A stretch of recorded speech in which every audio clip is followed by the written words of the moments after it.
I don't want to go into detail what I found out by following the money and stuff like that. Do it. Talk about that. Many other things, among which, according to Dr. King, that I'm a part of a special interest group, which led me to think that he really has nothing in his head, because of course I'm a special interest group. I am a parent. This past weekend, I learned also, according to Mr. Duncan, that I'm a white suburban mom. Woo! And I'm upset because my children are not as brilliant as I thought. I know what the true value of my children are. The true value is not the standardized test where my 5th grader was a level 2, when now in the first marking period at the middle school, he has a 95 in math.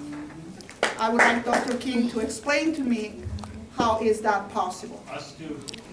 He's not here. But I don't want to talk about all this, because otherwise I will go on forever. But I want to tell you what I believe right now. I believe that the district should be held accountable for the way they introduce the modules to the teacher, and for the way the teacher are forced to teach the modules. They are teachers, they shouldn't be reading from a script. Why don't you talk about the money trail? Talk about the money trail. My 2nd grader, before coming home and telling me over and over again, school is boring, how many days until the weekend? Never had a problem. I have to bribe her to come to school. I believe that by forcing the module to the teacher the way they have to teach, you show no respect for them and for the job they are doing. They know that they are first hand on the line to teach to our kids. And moreover, they have much more experience, teacher experience, than Dr. King and Mr. Duncan combined. I believe that you are hearing us, but you are not listening to us and to our I believe that my children and all the other children have the right to receive a good education, and right now they're not receiving it. I believe that most of the parents are not opposed to higher standard. Nope. They are opposed to this dumbed down and untested standard.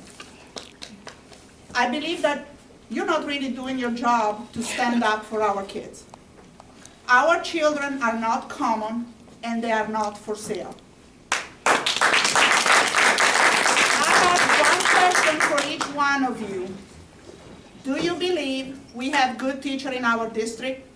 And do you trust the teachers of being able to do their job?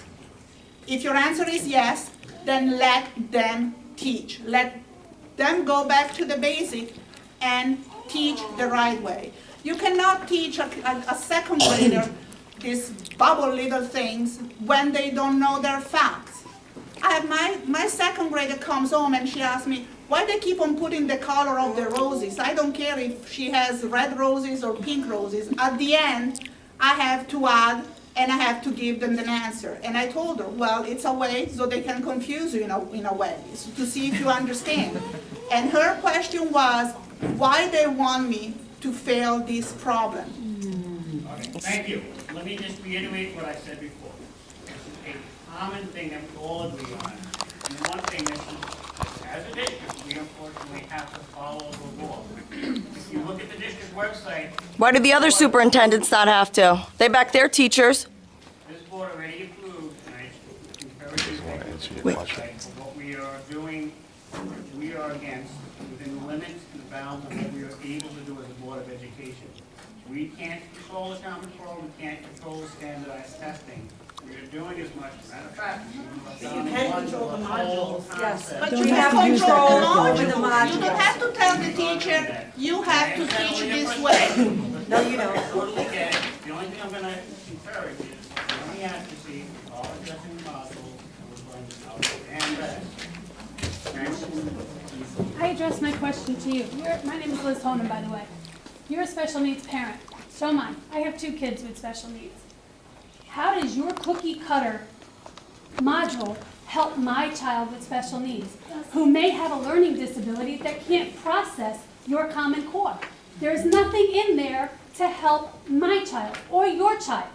It's all one size education fits all, and not every child fits in a square box. You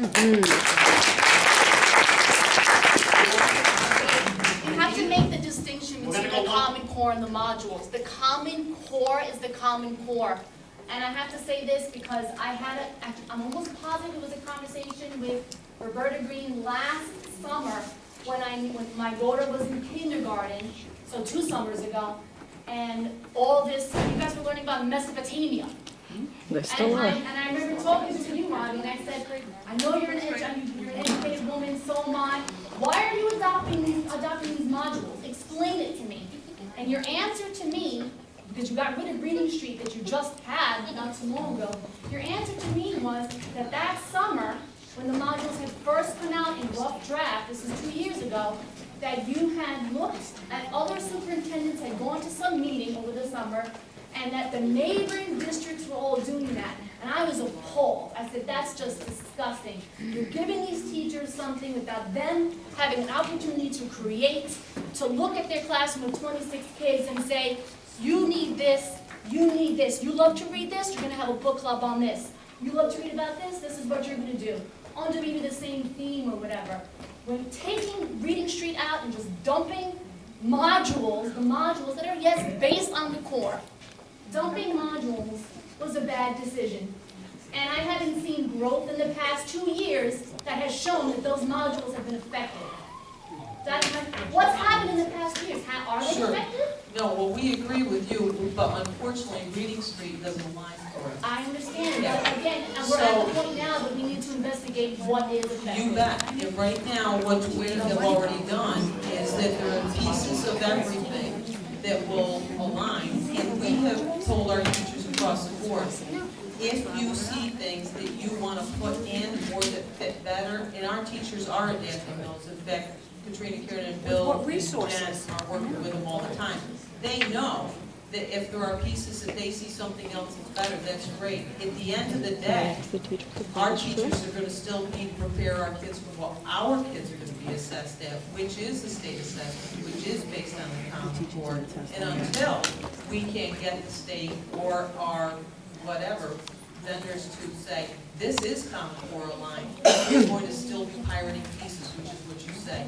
It is pirating pieces of this and pirating pieces of that, because once again, we rolled out assessments that our kids were going to be held to before they rolled out curriculum to teachers. I agree. It's wrong. New York State did was disgusting. Absolutely. So we're trying to do 2 things at once. Get our teachers the materials as they come out. And oh, by the way, we don't have all the modules yet. So we're trying to get them in modules as we can. We're trying to get them the time and the resources to be able to at least read through the things as it's rolling out at them. And this isn't just ELA. This is math and ELA, getting these 4 teachers all at the same time without things all in front of them. And so we're trying to get those supplemental materials as fast as we can. Where's their training though? Have the teachers have time? Have they You had bet. time? We did our staff development over the summer, and even then, over the summer, we were training some grade levels that the modules weren't out yet. We have another staff development day before Thanksgiving. We have to be doing this on the fly.